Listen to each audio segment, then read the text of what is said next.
أعوذ بالله من الشيطان الرجيم بسم الله الرحمن الرحيم ومن يعمل من الصالحات من ذكر أو أنثى وهو مؤمن فأولئك يدخلون الجنة ولا يظلمون نقيرا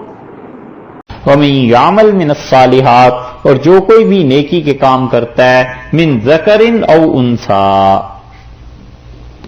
وہ خواہ مرد ہو یا عورت، یہ آیا ہے لفظ انثى،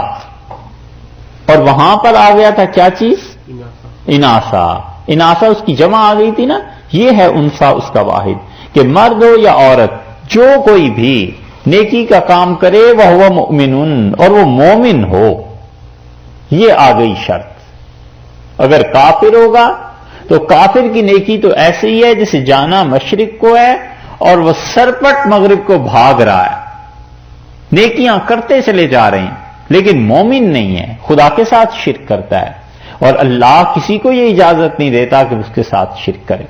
اور مومن انسان وہ جتنا بھی ضعیف کمزور ہے چلنے میں، لیکن ہے تو اللہ کے ساتھ توحید کا تعلق، خدا کی وحدانیت کا۔ وَمَن يَعْمَلْ مِنَ الصَّالِحَاتِ مِن ذَكَرٍ أَوْ أُنثَىٰ، عورت ہو یا مرد ہو، وَهُوَ مُؤْمِنٌ، اگر وہ مومن ہے تو فَأُولَٰئِكَ يَدْخُلُونَ الْجَنَّةَ، تو ایسے بندے داخل ہوں گے الجنت، جنت میں داخل ہوں گے وہ لوگ، وَلَا يُظْلَمُونَ، اور ان کا حق نہیں رہے گا، نقیرا، تل برابر حق ان کا نہیں رکھیں گے۔ جو کھجور کی گٹھلی میں ایک ذرا سا نقطہ لگا ہوا ہوتا ہے، اس کے برابر بھی ہم کسی کا حق نہیں رکھیں گے، پورے حق لوگوں کو دے دیں گے، مرد ہو یا عورت نیکی کے کام کرتا ہو اور ہو مومن۔ دو شرطیں لگا دیں، بڑی شرط مومن ہونے کی، اور دوسری شرط یہ کہ اس سے کوئی فرق نہیں پڑتا مرد ہو یا عورت ہو، نیکی کرتے رہنا، کیونکہ مرد میں محض مرد ہونے کے ناطے کون سا اس میں خوبی کی بات ہے، اور عورت میں محض عورت ہونے کی وجہ سے کون سی نقصان کی بات ہے؟ خدا کی نگاہ میں یہ سب برابر ہیں، نیکی اور برائی میں۔ عورت اگر گناہ کرے وہ بھی ایسے ہی پکڑی جائے گی جیسے مرد پکڑے جاتے ہیں، اور مرد اگر گناہ کرے گا وہ بھی ایسے ہی پکڑا جائے گا جس طرح کہ عورتیں پکڑی جاتی ہیں۔ اللہ کے ہاں یہ تھوڑی ہے کہ مرد گناہ کرے تو چونکہ مرد ہے لہذا معافی ہو گئی، ویسے ہی پکڑا جائے گا۔ دلی میں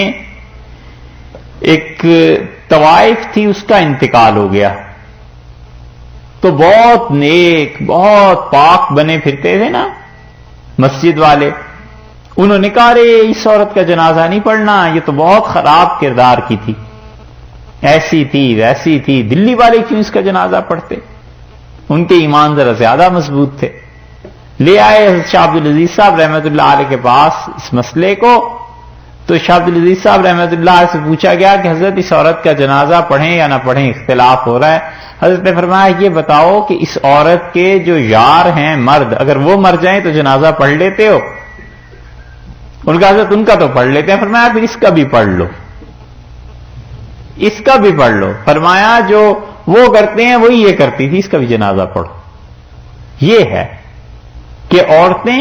محض عورت ہونے کے ناطے کون سی اس میں کمی ہے بھئی؟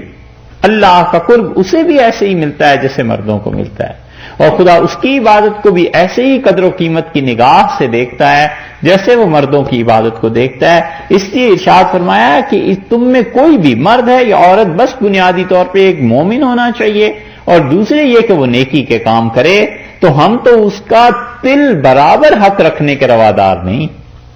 ذرہ برابر حق ہم اس کا نہیں رکھیں گے، نیکیاں ساری کی ساری اسے لوٹا دیں گے، اور یہ بات پہلے بھی گزر چکی ہے۔